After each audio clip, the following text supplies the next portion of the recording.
Don't the Foreign Office realise what damage this will do to the European idea? Well, I'm sure they do. That's why they support it. Well, surely the Foreign Office is pro-Europe, isn't it? Yes and no. If you'll forgive the expression. The Foreign Office is pro-Europe because it is really anti-Europe. The civil service was united in its desire to make sure that the common market didn't work. That's why we went into it. What are you talking about?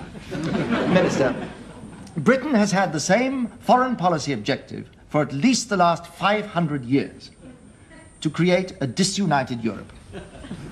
In that cause, we have fought with the Dutch against the Spanish, with the Germans against the French, with the French and Italians against the Germans, and with the French against the Germans and Italians. Divide and rule, you see. Why should we change now, when it's worked so well? That's all. Ancient history, surely. Yes, and current policy. We had to break the whole thing up, so we had to get inside.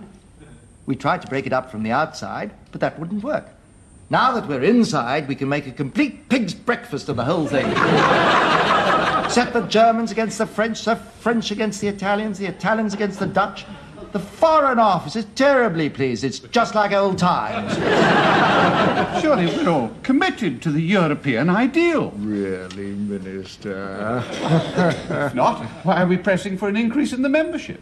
Well, for the same reason. It's just like the United Nations, in fact.